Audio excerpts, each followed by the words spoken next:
Hello and welcome. This is the 26th Annual Wilderness Issues Lecture Series sponsored by the Wilderness Institute of the College of Forestry and Conservation here at the University of Montana. I'm Lori Young. I'm the Interim Director of the Wilderness Institute. This talk is being recorded for Missoula Community Access Television. The talk will be about 45 minutes long, and then we'll have until 8:30 for questions and answers, and we'll end promptly at 8:30. Each year, when we sit down to develop the theme for the upcoming lecture series, we make a list of all the speakers that could make a real contribution to that particular theme. And last fall, we decided that to commemorate the 40th anniversary of the Wilderness Act, we would reflect on 40 years of wilderness and also look forward to the future of wilderness and think about the challenges and opportunities that the future holds.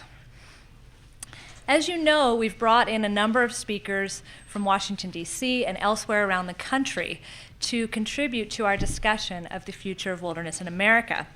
One such speaker of national notoriety will be joining us next week. This is M.A. Sanjan, the lead scientist with the Nature Conservancy, and he'll be talking about the role of science in shaping the future of wilderness. But we don't always have to look far to find scholars of national notoriety who can address wilderness issues. We are very fortunate to have a number of these individuals right here in Missoula. And last fall, when we developed the theme for this lecture, one of the people we thought of immediately was Bill Borrie.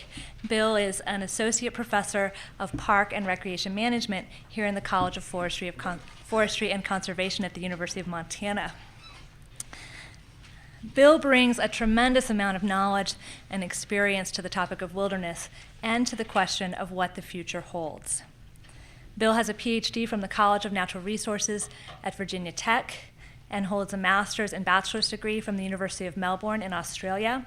He's conducted research in Yellowstone National Park, in the Bob Marshall Wilderness, in Okefenokee National Wildlife Refuge, in national forests in Oregon and Washington, in the Petrified Forest National Park in Arizona, and with the Bureau of Parks and Recreation in Portland, Oregon. Bill has also worked on national parks and protected area issues in Australia and Germany, and he's worked for the Pacific Crest Outward Bound School. His research interests are focused on the outdoor recreation experience and the meaning of parks and wilderness. He serves on the editorial board for the Journal of Forestry, and he has co-chaired the 2003 and 2004 Leisure Research Symposiums. He's published over 20 articles, including pieces in the International Journal of Wilderness, the Journal of Park and Recreation Administration, Leisure and Society, and the Journal of Leisure Research. Bill's work on wilderness raises important questions about the role of technology, the Disneyfication of wilderness, the challenges of measuring, monitoring, and managing quality wilderness experiences, and the difficult notion of primitiveness. We're very fortunate to have Bill Borrie here with us tonight to discuss the future role of humans in wilderness. But we didn't invite Bill just because of his impressive resume. We invited him here to speak tonight because he has a wonderful ability of raising critical, thought-provoking questions about the topic of wilderness. And I think you'll find that we'll all be stretched intellectually and practically by the things he talks about tonight. So please welcome Bill Borrie.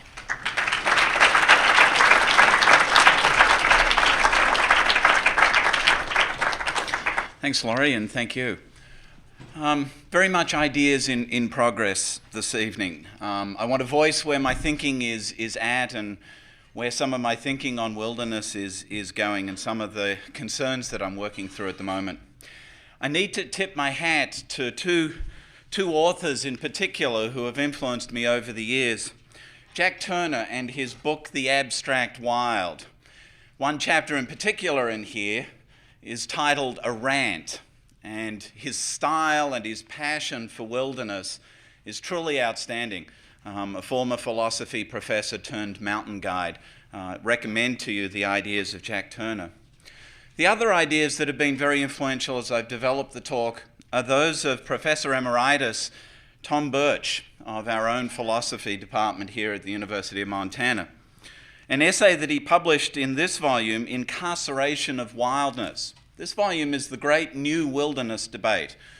It's a book which was published, I guess, 10 years ago, and included discussions from Jabed Caldecott and Bill Cronin and Dave Foreman and some great wilderness thinkers. But it's a volume that I go back to for some of the lesser known essays in there. And Tom Birch's is one of those that doesn't get as much prominence as I think it deserves. And I guess I also want to tip my hat to my students over the years who have shared their insights and their enthusiasms as I've worked through some of these ideas. So, I wish to speak a word for nature, for absolute freedom and wildness, as contrasted with the freedom and culture merely civil, for there are enough champions of civilization. Henry David Thoreau in 1862, first page of his volume, Walking. And I wish to speak a word for wildness as well, and for freedom, for critters and for people. I seek knowing human participation in wilderness.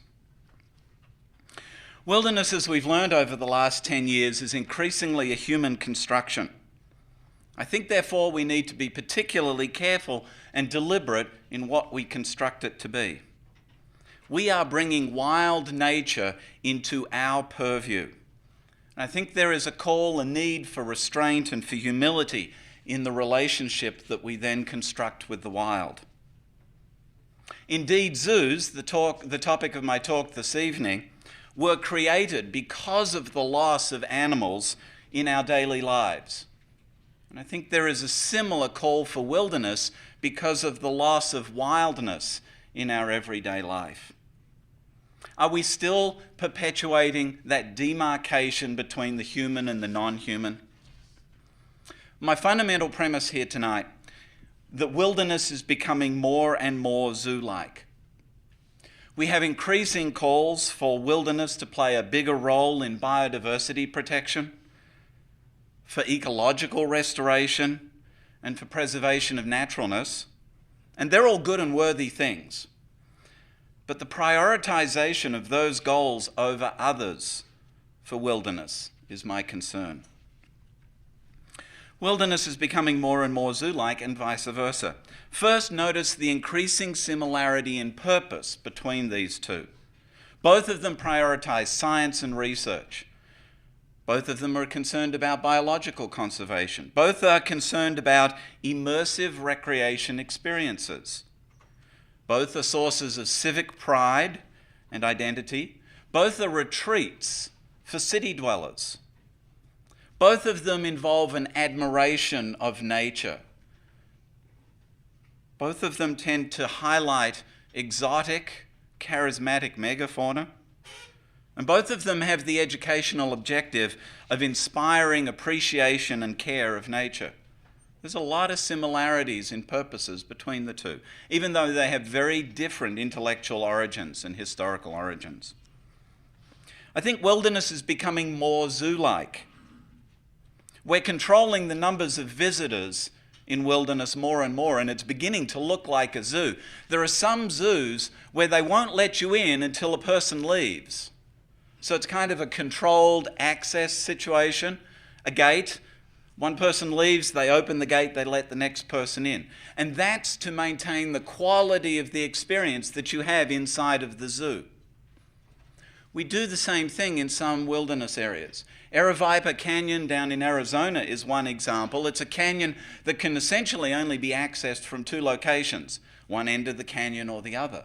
And they control the number of people that go in the canyon from each end each day.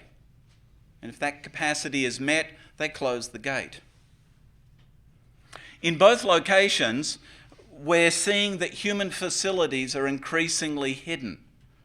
In both wildernesses and zoos, there are human facilities. But increasingly, those are being hidden, and architecture and landscape architecture is being used to hide the human infrastructure. And we do that in order to let nature predominate, to let nature speak for itself. Ironically, zoos are becoming more wilderness-like. Think about it the other way. Zoos are becoming immersive experiences. They want you to leave behind the modern world and to experience the animal world the most that it possibly can. There's an increasing focus on the sublime, on experiences of, oh gosh, awe, humility, wow, these are amazing creatures. And those ideas of the sublime, of awe and of humility have a long tradition in wilderness thought as well. Zoos are increasingly trying to educate you on the importance of naturalness as a value, just like the Sierra Club did when they offered recreational experiences years ago to motivate more political and financial support. Zoos are doing the same thing, raising naturalness as a value as a means towards generating political and financial support. The interests of zoos and wildernesses are converging. There's a wonderful essay from 1973 by a fellow by the name of Bill Conway. He was in charge of the Bronx Zoo at the time. It was How to Exhibit a Bullfrog. Here's a quote from it. "It is the Bronx bus driver and the corner pharmacist whose votes will determine the fate of the Adirondack Wilderness, the Everglades of Yellowstone Park. You must give your visitors a new intellectual reference point, meaningful and aesthetically compelling, a view of another sensory and social world, a feeling of personal interest in diminishing wild creatures, and collective responsibility for their future, which is so closely tied to that of man." He was writing about zoos. He could well have been writing about wilderness. One of the things that we can learn from zoos is how they characterize animals. And they provide a window into how we treat animals. As I talk through this next part, ask yourself, would we do this to humans? Because that is a lens through which you can see, how do we treat animals? Why do we treat them differently? Animals are studied, analysed, understood, ID'd, tagged, tipped upside down, but only within a human system of knowing. We give little or no consideration to animal or other ways of knowing. We remove the mystery, we treat them with disrespect. It's hardly the sacredness of wild nature in the manner in which we treat animals in zoos. Animals have become passive objects to be known, maybe appropriated. Some of you might know about biomimicry, where technology is now looking to wild nature as the model for their future innovation. So they're looking for the cutting edge of change and new technology, and they're mimicking biology. They're going to the zoo, they're looking at the animals, and they're taking the ideas for human purpose. When we study animals in zoos and other places, each animal is just an animal. They're easily substitutable. Every critter can be replaced by another of its own species. We do not treat them as unique individuals, but rather as representatives of their species. We control and subjugate that individuality to the pedagogy of science. And the easier it becomes to justify that co-option in the name of good scientific endeavour, the more that people will expect to be able to do so. We get used to it. We objectify animals. The collecting and displaying of natural objects is fundamentally an act of classifying, of ordering, of defining, of categorizing, of putting everything in its right place, of finding out which type that particular animal is. And in both zoos and wildernesses, the number of species is still a measure of success. The more species, the better. In a recent article on death and dying at the zoo, Mary Benbow wrote, "Stripped of its behaviour, social context, and ecological milieu, a lion is no longer a lion, but a bag of DNA, waiting for its next meal, a chance to copy its DNA, or death. We've marginalized the animals. They have very limited freedom. That's implicit in boundaries and fences. They're under surveillance constantly. There are penalties for misbehaving. There are even lockdowns for animals, confinement, revocation of privileges, even invasive searches to find out what's wrong with them. Sounding a lot like eugenics to me. Animals become very dependent on human goodwill. They operate at our pleasure, according to our demands and needs. They're even told where it's appropriate to live. We do it in wilderness via hazing, relocation, testing, slaughter, and we do it with bisons, bears, wolves, and gators in wilderness. Us here and them there. And escapes are always a big deal. Escapes from the zoo, oh my gosh, we've got a problem. People are terrorized, they're frightened, it's a situation of chaos. And of course there's the typical overreaction to re-establish law and order and control. The question of liberty is a big one. A question of freedom, equality, respect, tolerance, of self-determination, of self-willed existence. Can I use the word untrammeled? Maybe what zoos are is a pattern of paternalism, of animal slavery, of putting them to work for us. But we're unlikely to ever let them be completely wild. They're too much of a threat to the established order. And that would change fundamentally our relationship with wild animals, which is currently oftentimes as a resource. Quite hierarchical.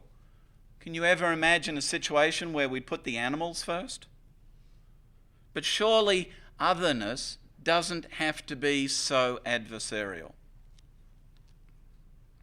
Let me tell you a little bit more about some of the dangers and cautions of zoos. They started out as displays of wealth and power. They were the royal menageries. It was an endorsement of colonialism, where you went out and you got from some other country and you displayed it as part of your power and control. Domestically, think of it in terms of dispossession of indigenous populations and their wildlife and their animals. We pacified, we civilized those animals and other forms of savagery. And today, animals in zoos and wilderness areas are still thought of as a source of civic pride, of something that we've got that distinguishes us as a people. Zoos went on to take an independent, politically and financially independent role, and a civic function. We started talking about education. We started talking about conservation. But I wonder if that's just window dressing, if that's just political correctness in the natural world, that the zoos, maybe the wilderness areas, are just pretty scenery for our recreation and our entertainment. Zoos are really popular. 123 million visitors in the US to a zoo last year. And even in France, 22 million visitors last year. Zoos are popular. They strike a popular accord. They're very selective. We choose which species we want. Of course, we go for the charismatic megafauna. We go for the cute and cuddlies, or the pretty and exotic. And we put them in selected, constructed arrangements. This animal with this animal, those animals over here, and those ones over there as your peak experience. They're shown out of context. Polar bears in California. Grizzly bears are always shown in mountainous terrains. How many of us would know whether or not that is the appropriate place for grizzly bears to be portrayed? They meet our expectations of the ideal, of what we expect is correct. It's often a romanticized vision of what is correct, and it's increasingly immersive for us with less consideration for what the animal might choose to immerse itself in. Strangely, critters seldom live up to their expectations.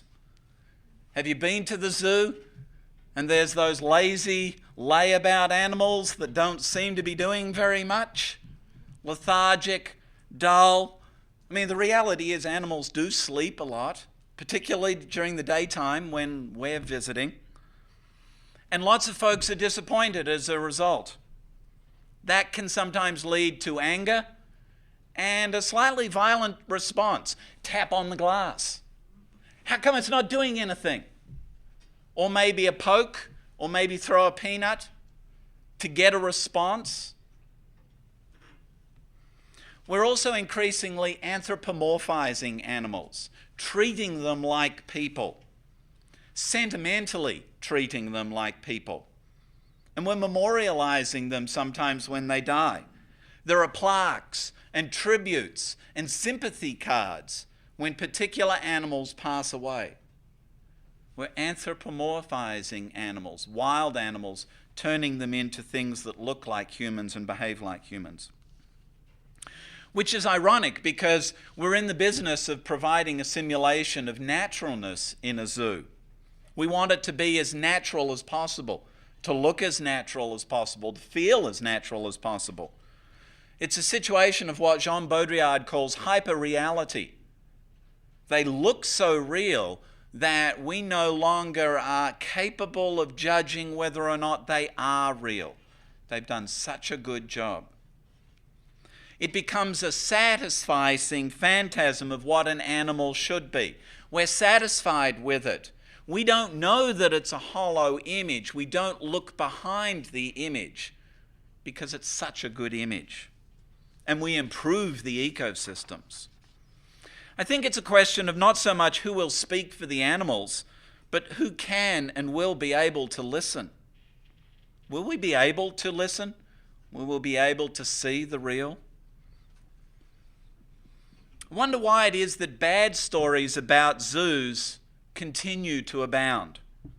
In France, there are still stories of elephants being used to uncork bottles of wine.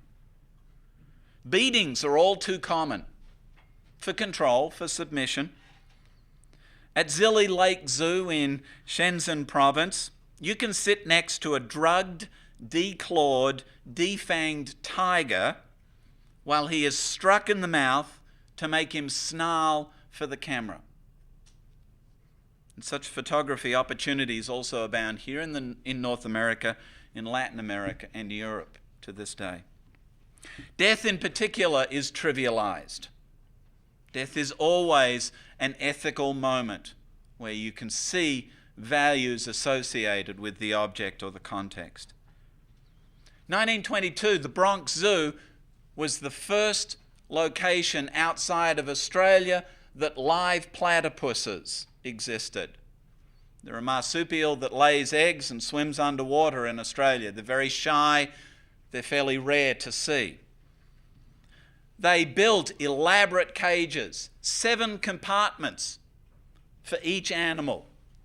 Of the 5 that set out from Australia, 4 died in transit and 1 died very soon after in New York. 100% mortality. What did we achieve with that exercise? Animals compete with each other and other species. And if you have a limited space, that becomes a source of mortality. Because they're competing with members of their own species and competing with other species in a limited space, it's a significant source of mortality. They die simply due to stress, I'm told. They die because the environment is degraded by other animals. And they die due to the chemicals that are introduced into their environment. Fertilizer, noxious weed control, and cleaning chemicals. Even vitamins and antibiotics. animals die in zoos because of those. Perhaps my biggest concern is that zoos operate on an entrepreneurial basis, more so than on an environmental basis. There's a constant need to maintain a public constituency. Zoos are planned as a result for human convenience and experience compared to the natural requirements of the species. They eliminate all of those icky animal smells if they possibly can. They don't deliver live or putrid meat to feed the animals in the view of public. Feeding times themselves have become events, advertised, looked forward to, promoted, televised. Visiting seasons are advertised, when and where to see the wolves. Reifications and fetishisms abound, where people put animals up on pedestals, start to worship them, start to treat them as totemic objects. It's even a nostalgic curiosity, a romantic yearning for a simpler and purer time when we were closer to the animals. Souvenirs, you can join clubs, keep track of your favourite animal, newsletters, and events. Zoos these days love events. And I'm beginning to see park managers and wilderness managers going down the same road. There's a constant focus on fundraising and constituency building. So my conclusions and some implications for wilderness. Is this the right relationship to nature that's being modelled through zoos? Of separating humans dualistically from nature? What does it say about our sense of what it means to be animal? I wonder if zoos and wilderness areas are a simple palliative that make us feel good, but we don't have to question and make fundamental changes. We've saved some critters, we've saved some wild country, and we don't have to fundamentally question the structure of our society. It lets us off the hook. Can we ever escape our tendency to know, to control? Does that serve animals well? That we claim to know, to understand, to have the right to study them? Sometimes we can't know. Hard questions like, is fire appropriate? How much insect evolution is right? What sort of inspiration do you get from wilderness? What sort of inspiration do you get from wild animals? What sort of inspiration can you get from zoos? Is it respectful of the sacredness of the animal? Is it respectful of the sacredness of the wild? Or does it simply show our own inability, our own artificiality and disruptiveness as we try to achieve preservation? Can we live with wildness? It can't be brought under law if, by definition, wildness is indefinite and intractable. Can we manage for wildness?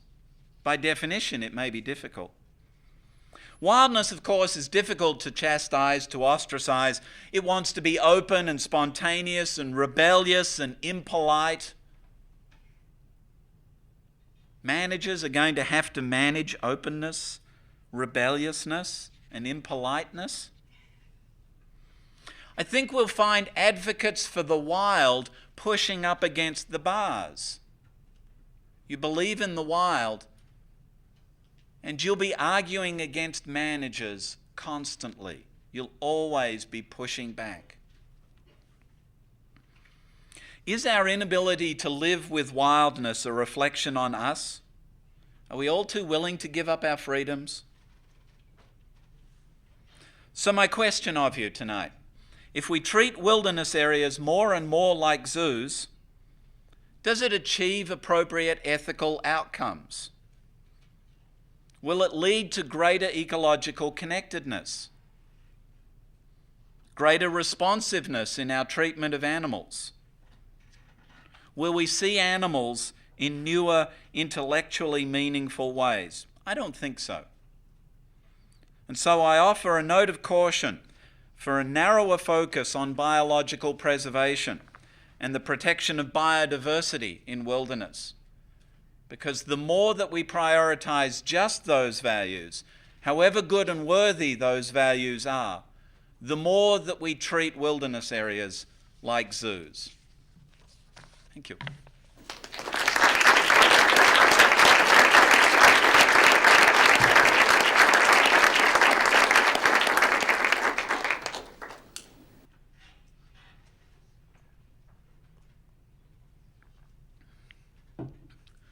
Cautiously, I'll take questions. Do you suggest any model at how you relate to wilder places or the non-part The question is, do I see an alternate model for wilderness areas and how we should relate to wild nature? One of the things that I appreciate about the Wilderness Act is the diversity of values that are enshrined within it. I think the 9 years of congressional work that went into building the Wilderness Act of 1964 has built a very delicate and interrelated set of values into what we know today as wilderness. I think its success has been that from a humble beginning of 9 million acres that was in that 1964 Act, today we have 106, 107 million acres. It's resonated with the public. And I think part of it is that multiplicity of values that are within wilderness. I think the human connection with the wild is important. And as we focus in just on conservation, on biodiversity, of setting up biodiversity reserves, I think we're downplaying and setting ourselves up for the loss of human relationship with wilderness. Can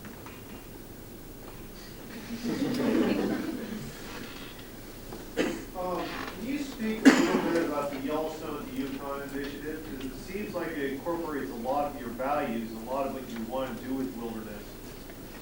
Specifically trying to overcome that zoo-like and that isolated wilderness aspect. Yes, the Yellowstone to Yukon initiative and its approach of trying to manage, if you like, these areas, or to manage wildness less in isolation and I think more in connection. Sounds good. I think it's a political campaign. I'm not convinced that it's based as much on a philosophy of relationship between people and wildness. I wonder if they were to go public with what some of the activists behind Y2Y, what sort of response they would get from the public if they were to expose exactly what they were hoping to achieve with Y2Y. I think it's a good goal. I'm not sure we'll get there.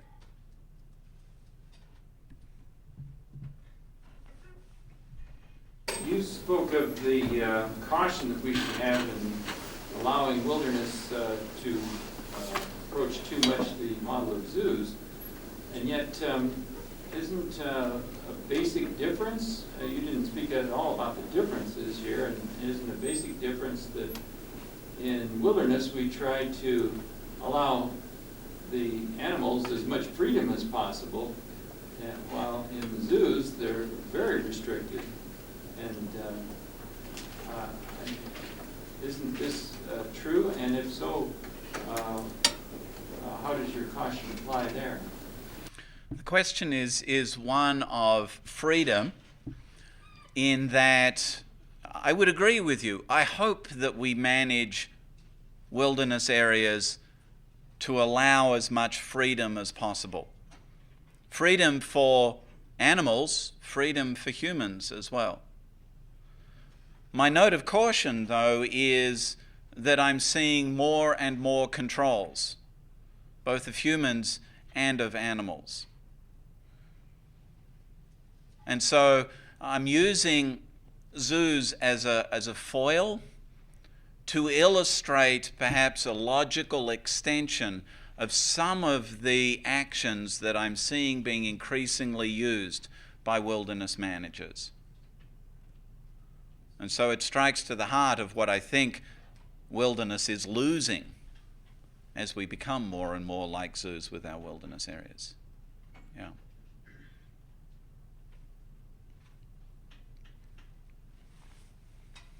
How are you supposed to keep wilderness as untrammeled and away from most people without adding more restrictions, without keeping that more, I guess, managed idea behind it? The question is, how do we keep those wilderness qualities when we have so many people perhaps wanting to enjoy some of those wilderness experiences? And I paraphrased, I think, a little bit. I think that's the question that wilderness managers and wilderness advocates face. I don't want wilderness to be surrounded by a 90-foot fence with armed guards keeping people out.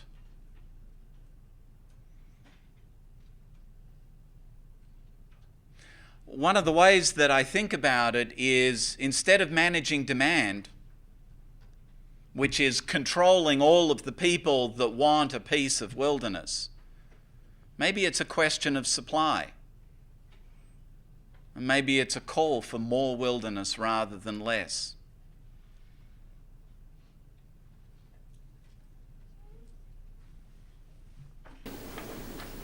Your talk about calling for a supply, we need to supply perhaps more of these areas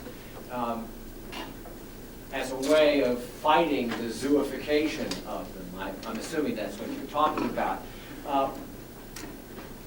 Perhaps could you talk some more about something you just briefly touched on in your talk, the zooification of the bison, particularly at Yellowstone. We're talking about, I mean, we can't have another wilderness in which there is a wild herd of bison that's always been wild. That's the only place that exists, and yet that is the very definition, it seems to me, of what you're talking about in terms of this managing the animals as though they were in a zoo.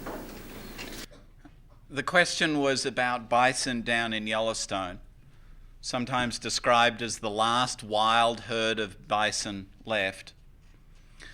And the question of whether or not we can't have an increased supply. And I wonder if we can't. I agree with you that it would be hard, but it's surrounded by natural resources. Yellowstone National Park is surrounded by natural resources. It's a relatively intact ecosystem. Can we turn the plains back into a place where the buffalo roam? It would take a huge leap of imagination, but I know there's a lot of people who imagine it. Maybe I'm a naive idealist. Well, maybe you are, but there are some other naive idealists, and we've got some newspapers, if anybody would like. I leaned into that one. Appreciate it.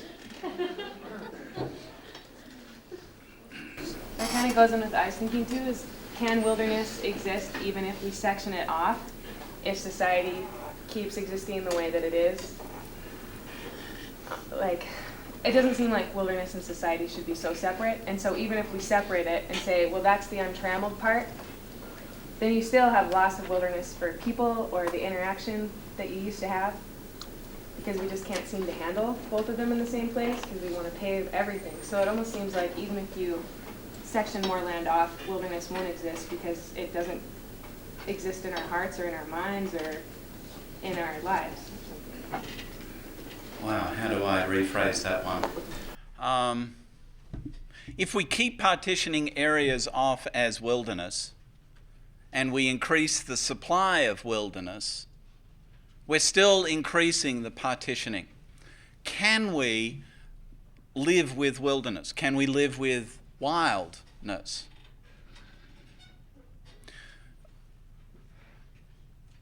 Some of the authors in the Great New Wilderness debate take that one on head on. And they talk not so much about wilderness, but the other side, about society. And I think you mentioned, do we live wilderness? Is it inside of us? Do we dream wilderness? Do we dream wildness? Can we, fundamentally, as humans? How? What would it look like? What changes would it have to make to our society? I guess my concern is lumping all of the solution just in wilderness, when maybe the problem is not so much wilderness as it is with us and our society. I teach in a park and recreation management program, and so there's a side of me which says we need a whole spectrum of experiences, that we can't expect wilderness to be everything. And the more that we do put all of our expectations on wilderness, the more that it's going to fail.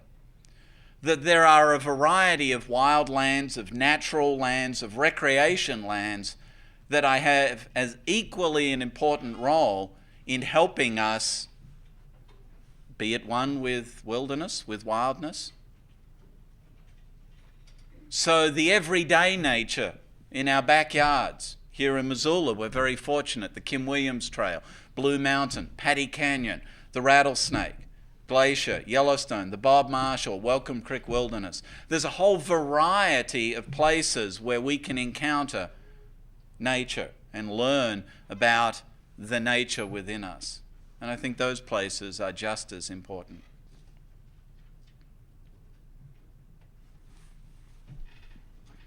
I wonder, the idea that the only way maybe that we're going to live with wilderness or is to have more,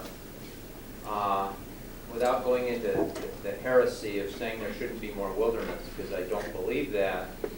I wonder, a lot of the concerns that you raised in this turning wildernesses into zoos has accelerated at the same time the size of the wilderness system has grown.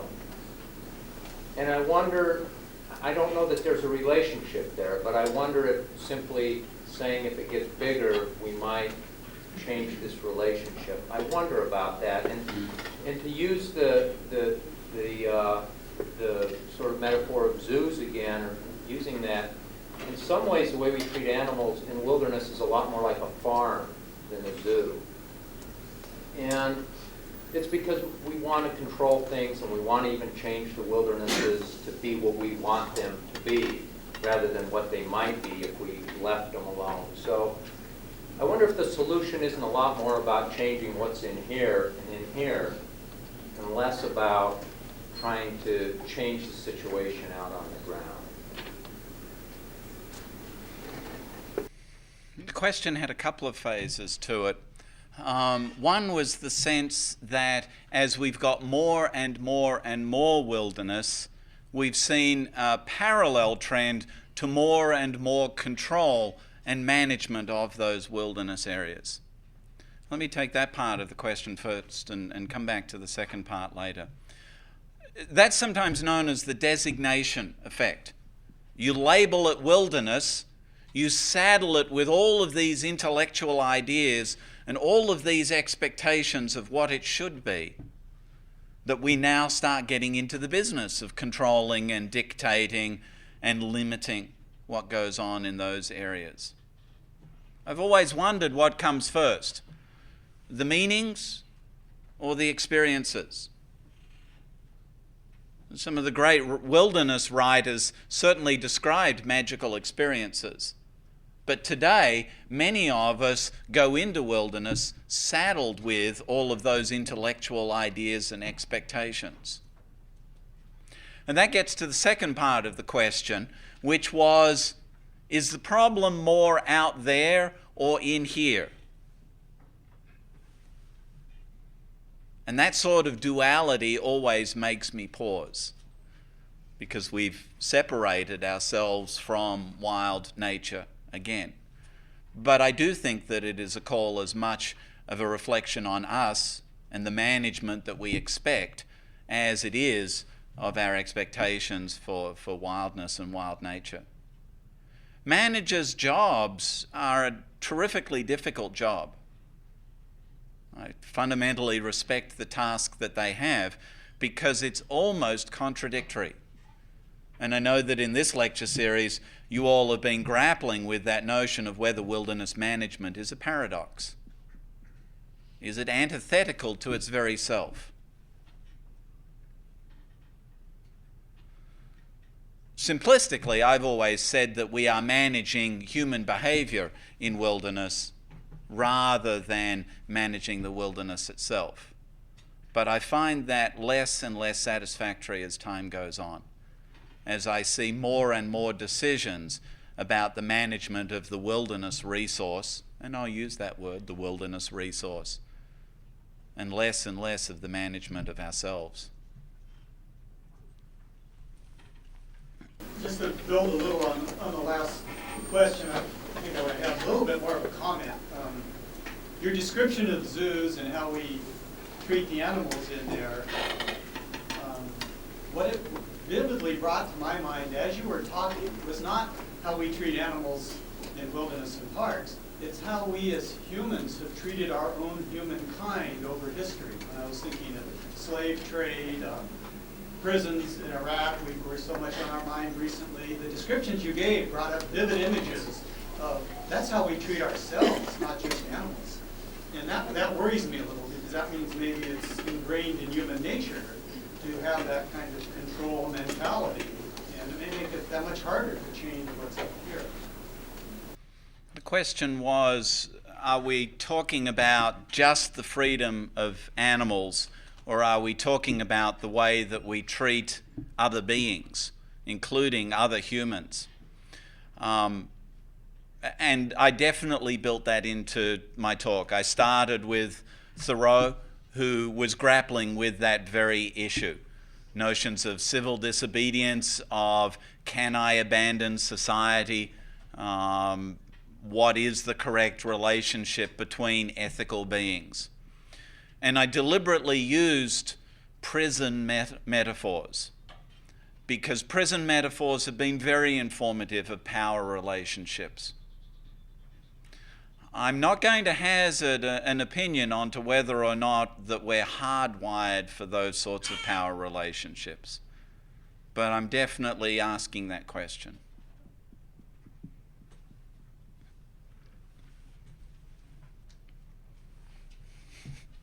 Bill, could you expand a little bit more on your thoughts about I'm not sure if I got it right, but reservations with constituency building, and then the other thing that's floating around in my mind is, what do you think of the WCS, the Wildlife Conservation Service, that started with the Bronx Zoo, and now it's creating supply all over the world? Thanks, Wayne. Two difficult questions.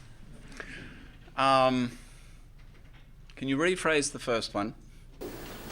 Yeah, I tend to think constituency building is a pretty good idea. Yeah. So. Okay. The notion of constituency building.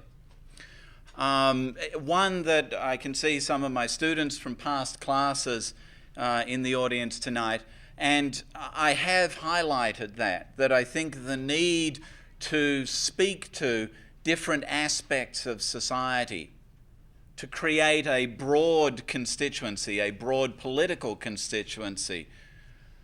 I do think that that's important. I think where zoos inform us, however, is when that becomes an end in itself. When everything becomes targeted towards raising more financial and political support. In that then some environmental values get sacrificed, if you like, at the altar of making a dollar or making a supporter. And the criticisms of some of the big three nature conservation organizations is a similar criticism, that they are so much focused upon bringing in new members to replace the churn of members that they lose.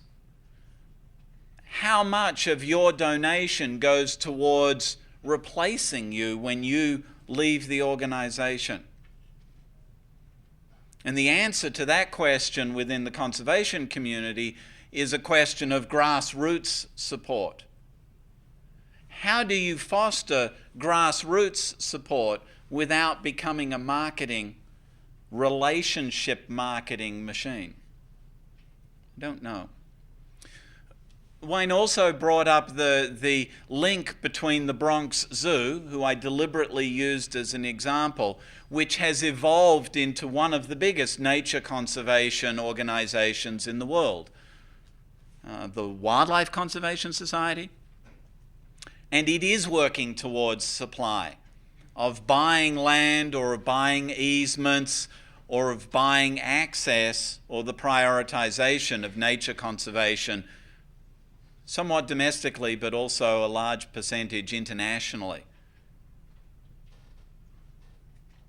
You have to wonder why a zoo organization evolved into something bigger, why they just didn't stay as a zoo organization. And I don't know enough about the organization to hazard a guess at that, but I wonder why they couldn't just focus in the Bronx. It's a wealthy city that it's located in. What effect do you see the sort of changing demographic in the West having on, I guess what I'm thinking about is seeing how the uses, we're sort of at, in my mind, a tipping point in uses as far as multiple use is concerned. We're sort of doing away with hopefully a lot of things that we've done in the past and moving on to a new era of how we manage the public lands in general. And then that coupled with changes in the population of the West and how we're being employed and all that stuff. I mean, do you see it getting better because of those things or worse? I do.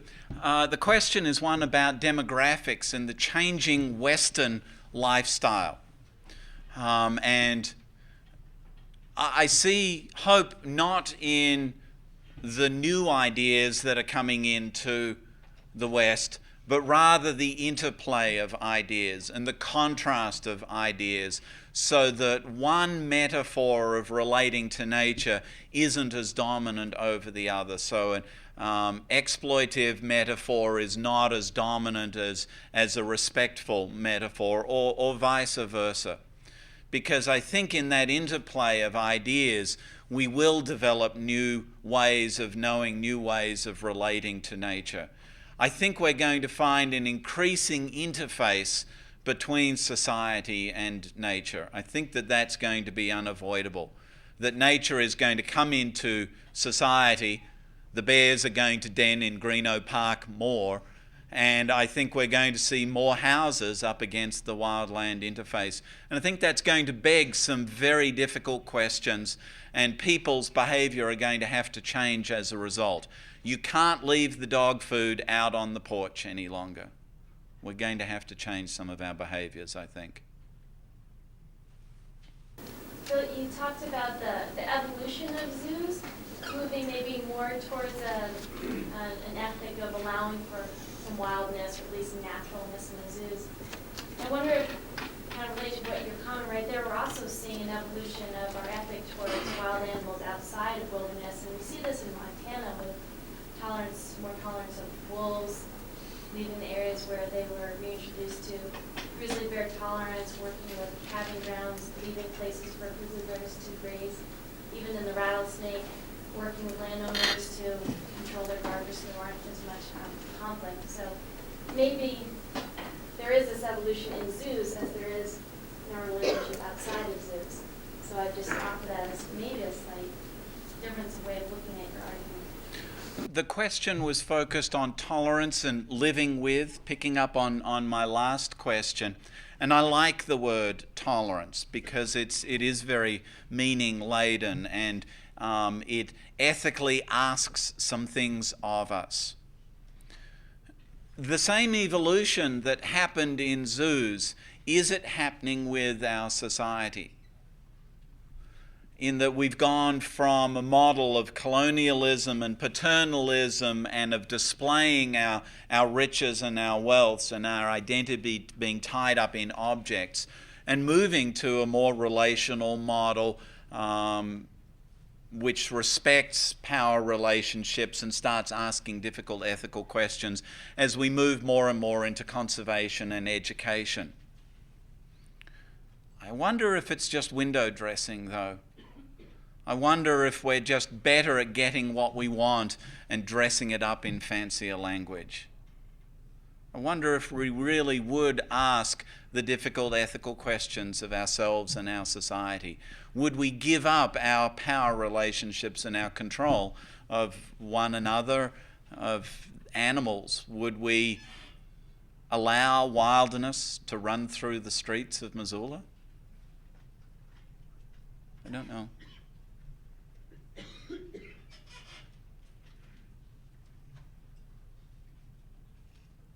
Okay, looks like... It's sort of question, sort of comment. It seems to me that a lot of this tolerance talk and a lot of this talk about how merging in the cultures out here is a good thing. And while I see a lot of the old ethic being, we should go out there and get a permit and shoot deer, shoot elk, shoot bears. You know, let's run over the landscape with our snowmobiles and our ATVs. And I don't see how that can be good for the wildlife.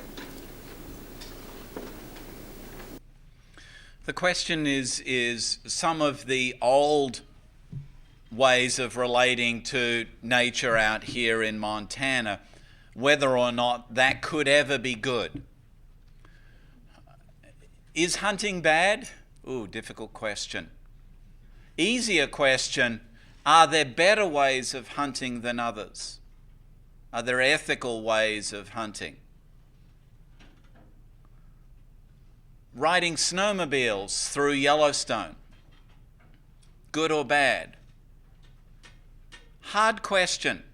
As I studied those snowmobilers, I found them to be far more similar to cross-country skiers than different. It was like partitioning people into those with red sweaters and those with blue sweaters. The activity was somewhat arbitrary. That amongst the cross-country skiers, there was a huge diversity of values. Some folks there for a good time, some folks there to see Yellowstone, some folks there to see wildlife, some folks there to just get away. I saw the same thing amongst cross-country skiers. Number one experience that cross-country skiers and snowmobiles talked about is contact with wild nature. We don't get that back in New York. We don't get that opportunity to interact with wild nature. Peace and quiet were very common in the stories that Yellowstone snowmobilers talked about. What they weren't describing was the experience outside the park where they tried to drive their snowmobiles as fast and as high as possible. But inside the park, it seemed to be a much more respectful, a much more humble relationship. It seemed a whole lot like what the national park espouses to be.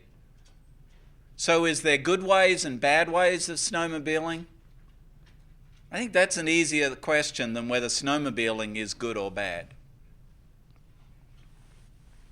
Yeah, Bill, back to your talk, it seemed to me that one of the underlying sorts of concerns that you've expressed is the notion of wildness, that zoos do not have that, and that the increasing drive for these more utilitarian motives for wilderness, such as biodiversity protection, whatever, seem to kind of factor that out.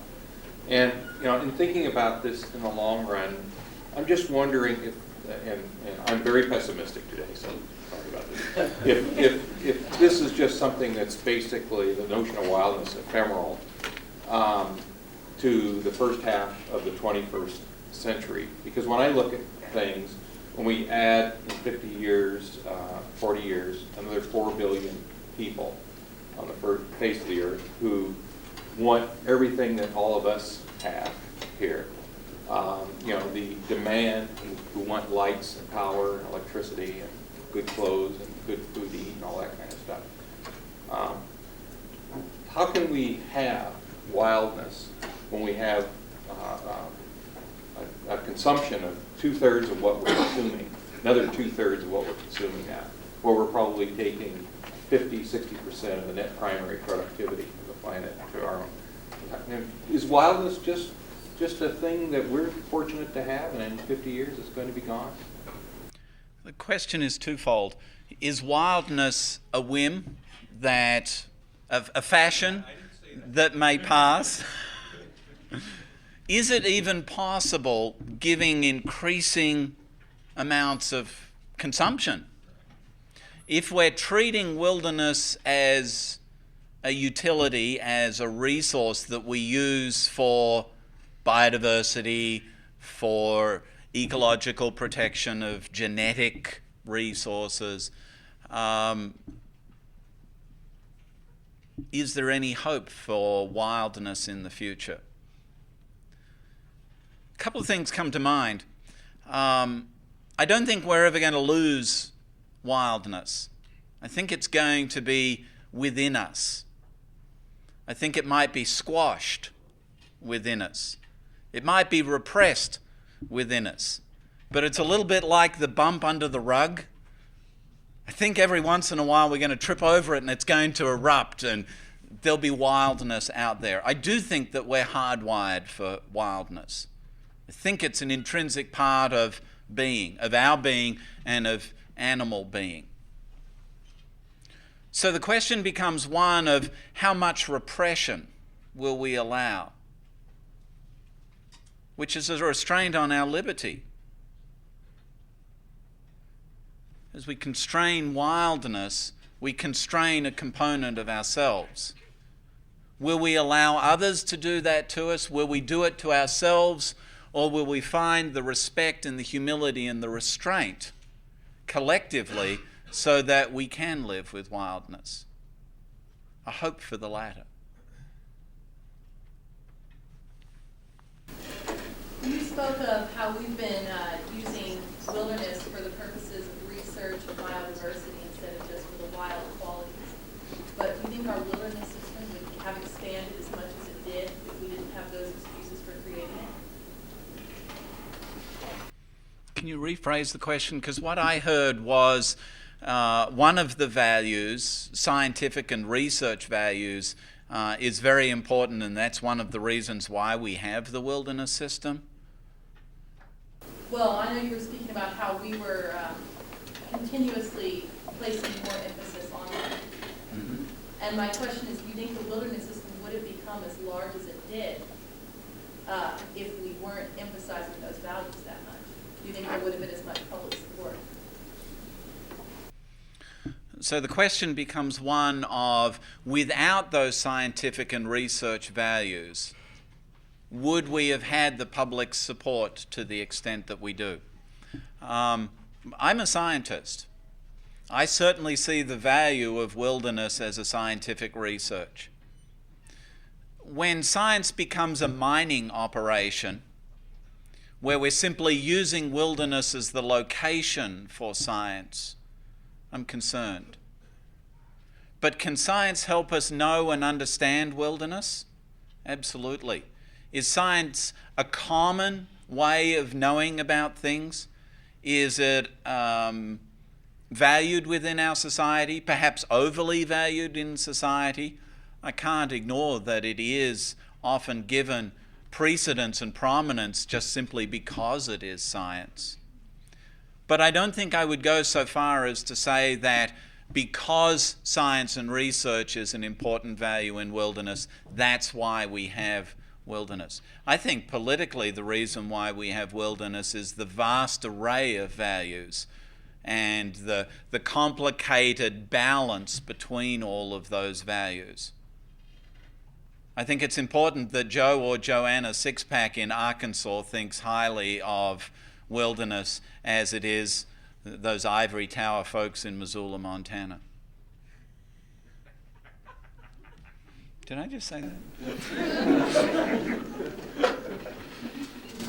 So we recently saw a lecture by Maine White on the Mission Mountains Wilderness from the Confederate Salish Creek tribes, and she mentioned the creation of a buffer zone around that part of the Mission Mountains. I was wondering if you felt that was more pushing wilderness to carry on zoo-like traits, or what is your take on that? And also with the grizzly sanctuary, is that also more pushing wilderness to carry on wilderness or zoo-like characteristics?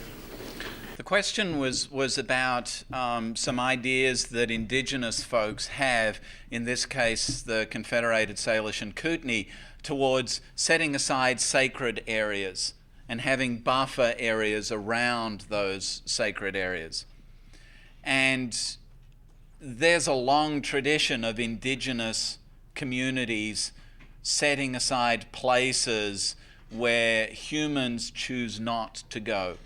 And it's out of respect, it's out of reverence. They're often mountaintops, they're often hard to get to. Interestingly, they're often used as rites of passage into adulthood. And so they're reserved for particular celebrations of humanness across the life course. I think that that's a good idea. I don't know about the grizzly bear sanctuary idea. That would perhaps concern me a little, of just setting aside a location to preserve grizzly bears and to heck with them everywhere else. That would worry me. Just a comment and a question. My comment is in general, wildlife management anymore is relatively easy. The hardest part of wildlife management anymore is people management, because I think it is probably any recreational activity. And with that said, I guess I'm interested in your thoughts on wilderness management activities as they associate to things that there are some species, plant species stay in the wilderness, but a lot of the wildlife species spend some time in the wilderness, because they'll spend a significant portion of their life quite a distance outside the wilderness. A number of those examples are ungulate populations, such as elk and mule deer will migrate out of the wilderness onto private lands where they compete with cattle. Bull trout will swim 90 to 140 miles to spawn. Cutthroat will spend 50 to 90. Wolves travel back and forth. So there's a lot of interaction. You made the reference of an iron fence around the wilderness area, and I don't think for management within wilderness, you manage the same animal inside and outside, and sometimes a significant distance away. I very much appreciate your comment on grizzly bears. Right now, the state of Montana is trying to build a situation where grizzly bears can move across the entire western part of Montana, and in doing that, we're working a lot with people to build tolerance and acceptance, and at the same time not have to give up local values in our important communities.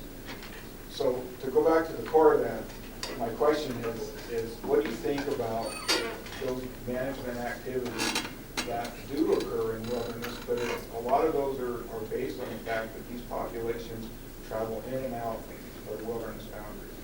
The question is about wildlife management and an increasing sense that wildlife management is indeed people management. I think wildlife management would be a whole lot easier if the critters didn't move.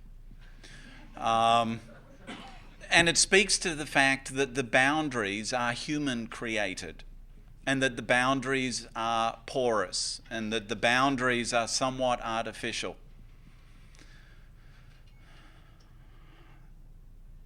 More and more we are seeing wildlife managers stepping out of their wildlife reserve. More and more we're seeing wildlife biology models that operate across those boundaries. My experience with cross-jurisdictional management, though, is not necessarily a happy story. Of getting different agencies to work together. I wonder whether we have the ability to do that. I heard a superintendent of a national park last summer say they're not going to do a management plan because it's too hard. We're dealing with too many complexities. We can't keep the process under control and keep all of the people who want to be at the table at the same time.